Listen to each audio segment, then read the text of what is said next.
So what's good, everyone? Trade recap. So I know I have not been streaming or like making trade recaps for a while, and it's because I've been moving. So we've been moving for the past like 3 weeks, and it's been a while, and my computer's been packed up. And I got on the computer tonight, and I forgot how to use my fucking computer because it's been like only 3 weeks, and I forgot. But now muscle memory is kicking in, so we're doing good. So this is the trade that we took on American Airlines. This was on Wednesday, April 30th, and I literally posted this into the Discord. If I could get it sideways so everyone could see it. But I posted this win in the Discord. It was a call. And of course, if you guys do remember, I have been including options contracts into my trading journey because we've understood our edge within the market. We understand we trade liquidity based.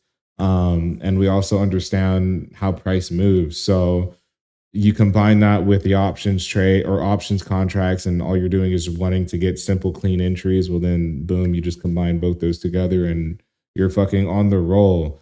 Coolio. So we have 4 hour high sitting within here. Boop. And we also had 4 hour lows sitting within here. But these 4 hour lows were taken out at with the 8 o'clock candle. As you guys can tell, this 8 o'clock candle came down, took at those 4 hour lows. So what were our next draws? It was going to be these 4 hour lows sitting within here. Cool. Go over to the hourly.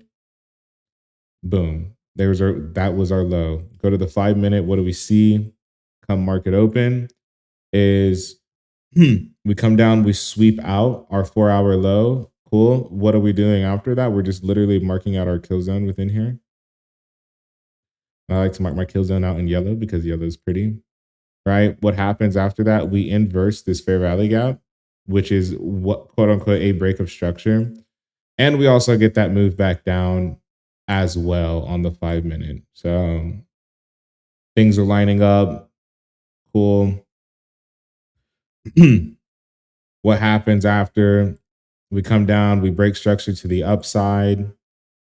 After we get that move back down and after we inverse that fair value gap, we get that break to the upside, right? What do we create after that? We have an order block sitting within here, and I'm going to get rid of this fair value gap so you guys can clearly see it, right? We have a order block within here, order block, order clock within here, right? I'm going to make this as a green one so you guys know it's a bullish order block and not a bearish one. All right. We have a breaker block within here as well. Cool. And we also have a fair value gap within here. And if we want to, we can mark out equilibrium as well. I'm literally just robotic, just like nonchalantly doing it, right? So what happens after price break structure to the upside? We come back down, we push into the breaker block, we push into the fair value gap. We kind of touch the order block, but we don't even touch equilibrium because then we get a big smurf dick out of there with this one candle here at 10:04. Cool entry on this candle over.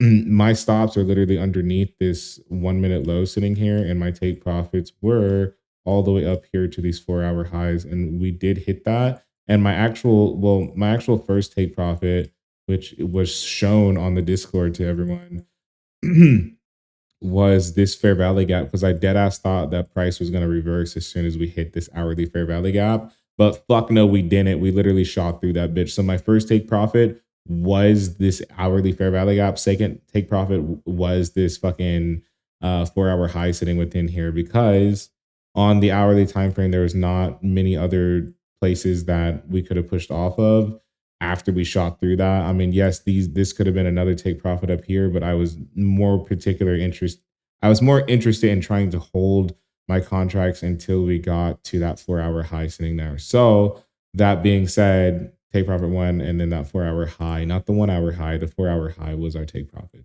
So take profit two. So there were only two contracts on this, and they were cheap as fuck. And because we are trying to learn options trading, and it's a little bit difficult. So that being said, that was the trade recap for April the 30th, right? April 30th, Wednesday. So awesome shit. Hopefully everyone on that day was doing good within the markets. And I hopefully everyone so far, since the markets have been wonky during the tariffs, etc., hopefully everyone's just been doing okay within the markets and within your personal lives as well, because it can get mentally straining to see all these world events happen in front of you and not be able to really do anything about it. And I know exactly how it feels. So Keep a cool mindset. Get back to the fucking grind. Call that shit a day. All right. Cool. Cool. Deuces.